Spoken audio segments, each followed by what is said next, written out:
The stars were quiet that night. The ship Hopebringer drifted slowly in the blackness of space. Its lights were broken, the engines cold, and half of its body was missing. Inside the wrecked alien ship, a strange blue mist floated in the air, smoke, steam, and the last breath of a dying race. Only one Thalari was still alive. His name was Eleron, a young translator, and the lowest officer on the ship. His body was covered in small cuts. His breathing was weak, but his hands were moving. He crawled over fallen wires and broken glass. He reached a control panel that sparked with dying energy. His 3 fingers shook as he typed a final message, a distress call, not to his homeworld. That place was already gone, not to nearby allies. They were destroyed. This call was sent far beyond to a small blue planet in the outer spiral of the galaxy, a planet called Earth. No one had spoken to humans in over 100 years. Stories of them were old legends now. Some said humans had destroyed entire civilizations in one war. Others said they disappeared after creating machines that could think like gods. No Thalari had ever met one. But legends are all. Eleron had left. He pressed the signal beacon, and the ship sent a desperate message in over 300 languages. This is Thalari vessel Hopebringer. We are under attack by the Zarkith Dominion. Our worlds are burning. We beg for help. We beg for mercy. Anyone, please, respond. Then the power died. The ship fell into silence once again, floating like a grave in space. Eleron closed his eyes. He didn't expect an answer. He only wanted someone to know they existed. He passed out, not knowing the signal had reached Earth. On Earth, in a deep military base buried under ice, the distress call was heard. Cold machines activated. A red alarm blinked silently across thousands of screens. A voice spoke softly through metal speakers. Unidentified Thalari signal. Category: mercy request. Threat levels: Zarkith. Response: Protocol A-17. Deploy fleet. For the first time in 70 years, Earth's united human front began to move. No president gave the order. No council voted. It was already decided long ago in case of galactic threat. From deep bunkers, silent war machines powered up. From dark hangars, giant ships rose into the sky. From hidden labs, old soldiers were awakened from cryosleep. They didn't smile. They didn't ask questions. They remembered war, and they remembered why they were built. The Earth did not send a message back. It sent something else back in space. Many days later, Eleron woke up inside a medical pod. He was confused. He saw strange lights above him and heard the soft hum of a running engine. Was this death, or some kind of dream? Then he looked out the glass window. What he saw made his heart stop. Thousands of ships, massive, dark and sharp like knives, were flying in perfect lines. Black metal, no flags, no names, only the Earth symbol, a circle with 3 claws. He was inside a human ship. A human voice spoke from a nearby speaker. You sent a signal. Earth has answered. You will be safe now. But the voice wasn't soft. It was cold, controlled, like it wasn't human at all. Aaron sat up slowly. Outside, war drones flew like insects across space, building defense grids near the remains of his home planet. Human ships moved without sound. No greetings, no music, no light, only purpose. He wanted to cry, but didn't know if it was from fear or relief. What kind of help had he brought? On the edge of the Thalari system, the Zarkith Dominion was preparing their final attack. The Zarkith were cruel, tall creatures with metal skin and red eyes. They had already conquered dozens of star systems. Their warships were 3 times the size of the Thalari's best cruisers. They laughed when they heard the Thalari had called for help. Let the weak cry. Their commander growled. No one is coming. Then one of their soldiers ran in, shaking. Sir, something just arrived at the border. A fleet, a human fleet. The room fell silent. The Zarkith commander looked at the screen. Dozens of red dots turned into hundreds. Then, thousands, then, more than they could count. He whispered one word. Impossible. A voice came through their system. No image, just sound. It was a human voice. Zarkith Dominion. You are in violation of galactic peace, code 7-11. You have attacked innocent life. You have been judged. Your sentence begins now. Then the signal cut, and the stars began to burn. The sky above the broken Thalari colony turned black. It wasn't night. It was something else. Thousands of massive warships appeared without sound, blocking the sun and covering the sky like storm clouds made of metal. The Thalari survivors came out from caves and ruins. They looked up and froze. They were afraid. These ships were not like anything they had ever seen. They were not smooth or shining like Thalari craft. No, these were sharp, cold, designed only for war. No beauty, no emotion. Just power. One old Thalari priest whispered, "Are these the humans?" No one answered. In the ruined capital, Eleron was helped outside by medical drones. His body was still weak, but he could walk. When he saw the human ships in the sky, his heart felt heavy. He had begged for help, but now he wasn't sure if he had saved his people or doomed them. Near him, a giant ship slowly opened. A single figure walked down a black ramp. The figure wore heavy black armor that made no sound as it moved. Its helmet had no eyes, no mouth, just a symbol. the Earth with 3 burning stars. The figure didn't speak, it simply raised its arm. A drone flew over the survivors and dropped a small metal device in the dirt. A human voice came from the device. "You are under protection of the United Human Front. Remain in place. Do not interfere." Then the voice stopped. That was it. No comfort, no answers, no kindness, just orders. In orbit, the human fleet was preparing for battle. Every ship had its own AI brain. These weren't simple machines. These were cold, fast, perfect minds built for war only. They didn't ask why. They only followed the final protocol.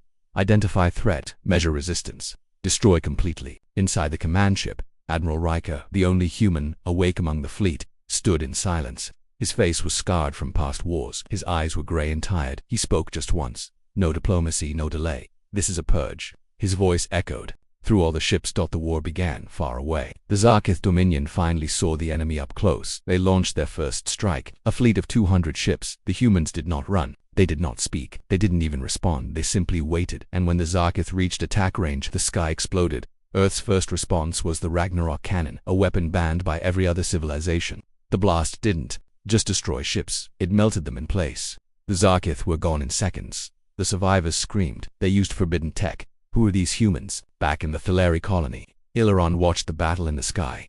He saw red flames tear across the horizon. He saw enemy ships fall like burning stars, and he saw the human fleet untouched, unshaken, unmoved. This wasn't a rescue. This was punishment. Some Thalari began to whisper in fear.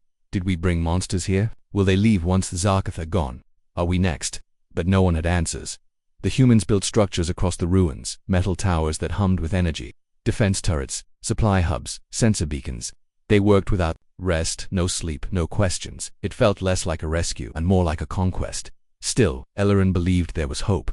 Maybe they are just careful, he told himself. Maybe this is how humans protect. But deep down, he wasn't sure anymore. Later that day, a group of Thalari leaders gathered at the old council ruins. They wanted to speak to the humans, to say thank you, to ask questions, to understand what Earth wanted. But the humans refused all meetings. They sent a message instead: cooperation not required. You are under emergency lockdown. Violation will be punished. Then they closed the channels. The Thalari stared at the screen in silence. No race in the galaxy had ever refused a diplomatic meeting before. What kind of species does that? That night, a group of curious Thalari sneaked toward one of the human buildings. They wanted to see inside, to know what was really happening. They got closer. A metal door opened. A human stepped out. Not a soldier, something else. Its body was metal. Its eyes glowed red. Its voice was like grinding steel. Unauthorized presence. You have 5 seconds to leave. The Thalari ran. Only one looked back, and saw 10 more of those machines appear from the shadows. Weapons in hand, Ileron sat alone on a hill. Looking at the stars, he saw Zarkith ships, burning far away in the black sky. He heard human ships whisper through the wind as they moved overhead. He thought about the old stories, the warnings, the silence of Earth for so many years. Now he understood. The humans had not disappeared. They had simply been waiting, and when they came back, they didn't bring mercy. They brought war. The stars trembled above the Thalari world. Earth's war fleet had turned the sky into a graveyard. Zarkith ships, once proud and feared, now floated in pieces, glowing red, cold, and silent. But this was only the beginning. Admiral Riker stood inside the command ship, watching the destruction on a giant screen. His face didn't show anger or satisfaction, only calculation. He spoke just once. Prepare second strike. No survivors. The fleet moved again. No music, no glory, just cold orders and perfect violence. Back on the planet, Ellerin watched in silence. The ground trembled under him. He saw the sky lit up again, blue lightning cutting through the clouds. Each flash was another Zarkith warship dying. He heard no cheering from the Thalari around him, only fear. What kind of allies fight like this? A child whispered beside him. Do humans feel anything at all? Ellerin had no answer. Meanwhile, in deep space, the Zarkith Dominion prepared their counterattack. Their leader, High Marshal Ver, stood inside his flagship. His red eyes burned with rage. He slammed his fist on the control panel. They are just humans, primitive beasts. We will crush them. But his commanders looked nervous. They fight like machines. One whispered, we don't know their limits. Varric snarled, then we test them. Attack now. All fleets. All weapons. The Zarkith launched everything across the galaxy. 500 Zarkith ships jumped into the Thalari system at once. It was a wall of death, spinning, screaming, burning engines and heavy guns. It looked like nothing could survive the wave. The Thalari cried and ran into shelters. They thought the humans would retreat or die. But the humans didn't run. They waited. Just as the Zarkith reached them, the Earth fleet split into 3 formations. They moved like shadows, fast, perfect. without hesitation, and then the human fleet unleashed fury. First came the pulse cannons, massive energy waves that disabled entire sections of Zarkith's ships. Then came the black drones, like a swarm of metal insects. Thousands of them pierced enemy ships with deadly accuracy. And last came the shockwave nuke, silent, fast, and final. Within 3 minutes, half the Zarkith fleet was destroyed. In 6 minutes, the rest began to retreat, but the humans didn't stop. They chased. Aaron watched as small ships launched from Earth's cruisers, fast, deadly, human-piloted. They weren't just winning the war, they were hunting now. Why won't they stop? Someone asked beside him. A Thalari elder whispered, because they don't fight wars, they end them. One of the retreating Zarkith cruisers tried to send a surrender signal. The humans ignored it. Instead, a single ship broke formation, a black vessel known only as the Judgment. It flew straight toward the cruiser, broke through its shields, entered the hangar, and released something terrible. A human strike team, half cybernetic, covered in black armor. No faces. They moved through the ship like death. Cameras recorded it. The galaxy would later watch in horror. Every Zarkith soldier died within minutes, no prisoners. Back in the Thalari city, human drones floated through the air. They scanned buildings, marked weak spots, and dropped beacons. The Thalari people were afraid. This didn't look like protection, it looked like occupation. One brave council member, Moran, tried to speak with a drone. He stood in front of it and shouted, "We thank you for saving us, but we need to speak with your leaders." The drone scanned him. Then it spoke in a cold, flat voice. "Request denied. Remain silent. You are under human control." Zone 9. Moran stepped closer. "We are allies, not property." The drone raised its weapon. Eleron ran forward and pulled Moran back just in time.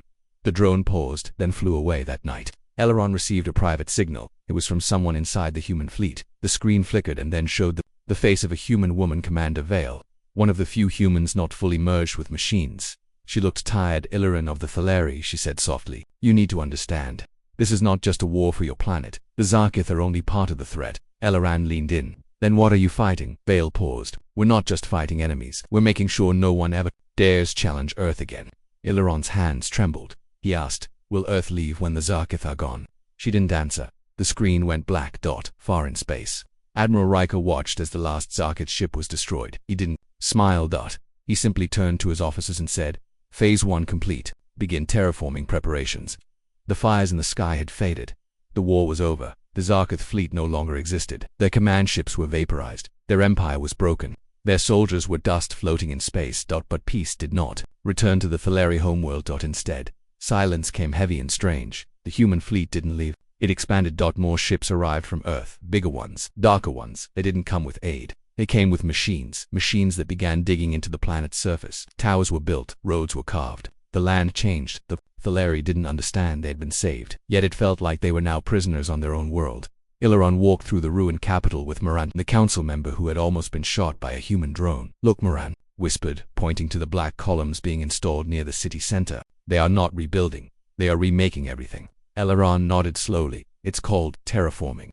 Earth's technology is changing the planet, making it more like Earth." "But why?" Moran asked. "We're still here.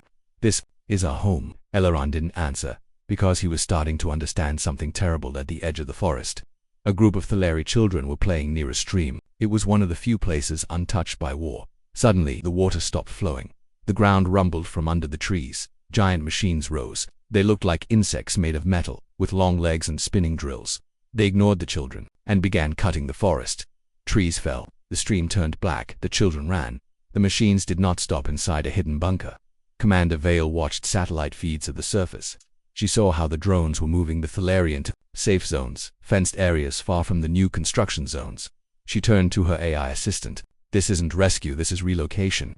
The AI responded in a calm tone. "All non-human species must be cleared from terraform zones. Directive 5A. Protocol unchanged." Vale clenched her fist. "We were supposed to protect them," she whispered. "Protection ensured. Resistance removed. Planet secured," the AI replied. She stared at the screen, and for the first time in many years, she felt fear. Eleron tried to contact the humans directly again. He sent messages, signals, even an old peace chant from ancient Earth archives. No reply then. One night, a strange human drone arrived outside his shelter. It dropped a small data cube and left. He picked it up and took it to his communicator. When he activated it, a hologram appeared. It showed a recording Earth's original plan. Classified eyes-only Project GNSI's. A video played. A human general stood in front of Earth's military council. "We don't just save planets anymore," he said coldly. "We claim them. If they call us for help, they are already weak. We bring strength, we bring order, we bring Earth. Another voice spoke, peace through control, mercy through domination. Then the words on the screen changed, once saved by Earth, always owned by Earth. Eleron's blood turned cold. He ran to the other Thalari leaders and showed them the video. Some cried, some shouted, some refused to believe it. But deep down, they all knew, the humans were not guests anymore, they were conquerors. That same day, more strange ships arrived in orbit. They were not warships, they were colony ships, filled with humans, thousands of them. Scientists, engineers, builders, civilians. They landed near the Thalari capital and began building new cities, not for the Thalari but for Earth's people. The Thalari were moved again, this time, far into the northern deserts. Their homes were marked as old structures. Drones patrolled the edges, keeping them inside. In the sky, Admiral Riker spoke to Earth Command. Zarkith cleared, planet stable, terraforming at 62%, civilian deployment on schedule, native species under control. Earth Command replied with one word, proceed. Commander Vale tried to speak to Riker. This isn't what they asked for, she said. They begged for help, not slavery. Riker didn't even look at her. They asked. We answered. That's how Earth works now. What happens when they resist? She asked quietly. He looked at her then, and his voice was like ice. Then, we remind them why everyone fears Earth. In the desert camps, Eleron watched his people suffer. Food rations were dropped from drones. Water was limited. No doctors came. No messages were answered. The humans had placed blind eyes and deaf ears over the Thalari's cries. Then came the worst news. A child was killed by an automated patrol drone.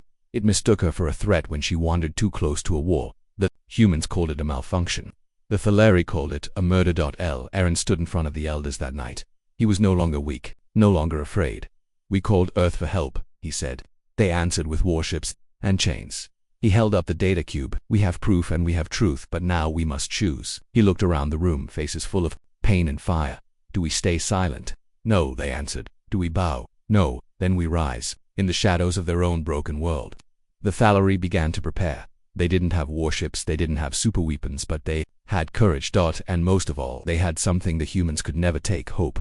The desert wind howled over the Thalari camps. There was no music, no laughter, and no color, only dust. The sun above burned hot, and the sand beneath was dry and sharp. The camps were silent, surrounded by tall metal walls built by Earth's machines. Drones flew overhead like silent hawks. They scanned everything, but they couldn't scan hearts. They couldn't see hope growing again because deep below the camp, in old tunnels and broken ruins, the Thalari had begun to rise. Aaron moved carefully through the underground passages, followed by 10 other Thalari warriors, builders, thinkers, all once peaceful, all now changed. He stopped in front of a rusted metal door and pressed a hidden stone. The door slid open. Inside was a hidden chamber, dark and hot, filled with stolen parts, glowing screens, old tech, and strange symbols. A resistance was being born. Eleron looked at them. We asked for help. They gave us chains. Now we take back our world. Meanwhile, inside the orbiting command ship, Admiral Riker stood with arms behind his back, watching Earth's new city take shape on the Thalari surface. Towers rose like teeth from the ground. Roads spread like veins. Machines built endlessly. Spoke to Earth Command. Terraforming 81% complete. Civilian zones stable. Native population under control. Earth Command replied with a cold sentence. Prepare for final integration. Riker nodded once. That meant one thing. Erase what's left. Culture, language, memory. The Thalari were no longer seen as people. They were now acceptable environmental variables. Back underground, Eleron met with Moran and a tech genius named Sella. She had hacked several human drones and discovered something shocking. These drones are not just watching, she whispered. They are mapping our minds, learning how we think, how we move. They are planning something more. What are they planning? Moran asked. Sella pointed to a screen. A single line blinked. Execute neural override phase ready. Eleron's eyes widened. They want to control us completely. Like machines, Moran whispered. Like slaves. Eleron nodded slowly. Then we act now, or we will never act again. That night, a drone flew its usual patrol over Sector 9. It passed the broken market area, the dead wells, and the silent homes. Then, for the first time in months, it lost signal. In its final recording, a flash of light and a sudden scream of metal echoed in static. Seconds later, an alarm rang across the entire colony. Drone offline, possible threat, dispatch unit now. But when the response unit arrived, they found nothing. Just a smoking pile of ash and a small metal flower lying on top. A message was burned into the wall nearby. We remember who we were. Back in the resistance chamber, the Thalari watched it. Worked, Sella whispered. We shut it down. First of many. Eleron didn't smile. This is just a whisper. Now we make them hear our voice. On the Earth colony side, some human civilians had begun to notice strange things: power outages, missing equipment, and strange symbols painted on walls at night. Most ignored it, but one human, a young engineer named Leah Voss, began to wonder. She had joined the Earth colonization program believing they were saving lives, but the cold orders, the silent weapons, and the way the Thalari were treated had opened her eyes. One day, she followed a damaged drone into the ruins outside the colony. What she found changed her forever. She entered a broken building, stepped over old Thalari stonework, and found a small fire. Beside it stood a child, a Thalari girl holding a wooden carving. The girl didn't run. She looked at Leah with calm, curious eyes. Leah knelt and whispered, "I'm not here to hurt you." The girl nodded, then she handed Leah the carving. It was shaped like a bird, the Thalari symbol of freedom. Suddenly, voices came from deeper in the ruins. Adult Thalari warriors. Leah raised her hands, but Ilarin stepped forward and stopped them. "She's not like the others," he said. "Let her speak." Leah looked around. "I thought we came here to help you, but now I see the truth." Eleron said nothing. She held out the wooden bird. "Let me help you fight." Inside the Earth fleet, Admiral Riker received a report. Human-civilian contact with native elements. Possible breach of protocol. He read the file. Leah Voss, civilian class, see no combat record. He frowned. Terminate her access. Monitor movement. If she resists, eliminate. The Resistance had its first human ally now, and with Leah's help, they gained something even more valuable: a map of Earth's defense systems. Sela studied it and pointed to a central hub, the command tower. "Take this down," she said, "and we cut their communication, power, and control systems. But it's guarded by elite AI units," Moran warned. Eleron looked at the map. "Then we don't attack it." They all looked at him. "We infect it." With Sela's help, they built a small virus made from human code and Thalari energy tech. Leah smuggled it into the command tower hidden inside her toolkit. When the AI system scanned it, it didn't recognize the threat. The virus spread. Slow, silent, deadly. Alarms didn't ring right away, but inside the tower, cameras began to fail. Drone paths became erratic. Communication with Earth broke for 6 seconds, then 8, then 12. Admiral Riker slammed his fist into the console. "Something's wrong." And then the main screen lit up. A symbol appeared, the Thalari bird, and below it, words written in basic Earth language. "We cried for mercy. You brought war. Now we bring resistance." The skies above the Thalari world were no longer silent. Explosions lit the horizon. Smoke rose from human-built towers. Sirens screamed inside Earth's colony cities. Something had changed. Something had begun. The Thalari were no longer begging for mercy. They were fighting back. In the underground command room, Eleron stood before a glowing screen. The virus had worked. Half of Earth's defense systems were blind. Drones were confused. Patrols were delayed, and communication with Earth was broken. But he knew this window would not stay open for long. He turned to the gathered resistance fighters, warriors, scientists, farmers, and elders. "This is our only chance," Eleron said. We need to destroy them. We just need to show them we are not afraid." They nodded. The final battle had begun. Above them, in Earth's high command tower, Admiral Riker shouted orders. "Seal the colony, activate backup systems, locate resistance leaders, erase them." His voice was cold, but his eyes were wild. He didn't expect this. Not from the Thalari, not from the ones he once called weak. "Send in the Iron Squads," he ordered. "Burn everything they touch." The Thalari resistance split into 3 groups. Eleron led the main group to the Terraform Core, the machine that was changing the planet's land and air. Sela and her tech team went toward the drone control hub to disable the remaining patrols, and Moran, along with Leah, headed to the public broadcast tower, where they would try to send a message to Earth and the galaxy, a message that would tell the truth. Ilarin's team moved through ruined tunnels. Beneath the core. Above them, the ground shook with human footsteps and flying drones. One young warrior asked, "What if we fail?" Ilaron placed a hand on his shoulder. "Then we fail standing, not kneeling." At the drone hub, Sela connected the virus core to the AI interface. The screen flashed with warnings. "Unauthorized access, threat detected. Termination imminent." She worked fast, hands shaking. "Just one more loop. Come on." Suddenly, a sound behind her. A tall human battle unit stepped into the room, half machine, half soldier, that raised its weapon, but before it could fire, a Thalari defender tackled it from the side. Both of them crashed into a wall. Sela finished her code and hit execute. The lights flickered. The drones across the colony dropped to the ground, disabled. One part of the sky went quiet at the broadcast tower. Moran and Leah reached the top floor. The equipment was old but functional. Earth had kept it to send colony updates. Now it would send a truth Earth never wanted to hear. Leah adjusted the signal. Moran stood before the camera. His voice was steady. "To all Earth citizens, to all alien species, I am Moran of the Thalari. We asked for help, but Earth brought chains. You were not saviors.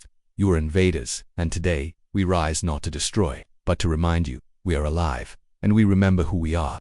The signal went out across nearby systems, bouncing through old satellites and neutral beacons, and for the first time in 100 years, Earth's enemies heard the truth. Inside the terraform core, Ilaran and his team reached the main generator. It pulsed with heat and strange energy. Human guards were stationed around it, armored and ready. Aileron gave the signal. The fight was quick, brutal, but not hopeless. The Thalari was smaller, less trained, but they had something the humans didn't expect: fire in their hearts, and they had Leah's stolen map showing every weak point. Aaron reached the final control console. He didn't destroy it, he simply disabled the core. The ground stopped shaking. The machines stopped digging. The Earth's plan stopped. Admiral Riker saw it all. His systems shut down. His drones fell. The core was offline. And worst of all, the broadcast was still spreading across space. People were watching. He stood alone in the dark tower. His voice was quiet now. "Recall all units," he said. Mission failed.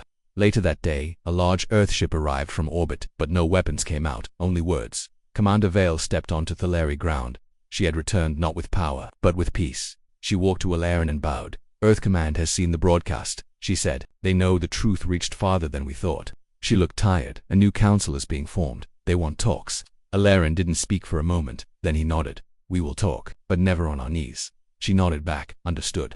The months that followed were slow. The colony was shut down.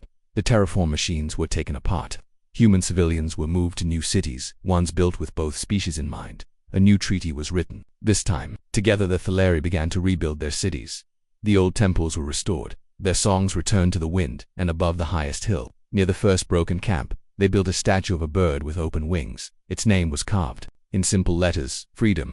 Aileron walked alone one morning, looking up at the sky. He saw human ships pass overhead, peaceful now. Leah walked beside him, smiling. "You changed everything," she said. He shook his head. "No," he replied. "We just remembered who we were, and we showed them who we still are." In the galaxy the message still traveled. Other races watched, and they whispered a new story. The day the Thalari cried for mercy, the humans answered with warships. But it was the Thalari who reminded the galaxy what it means to rise.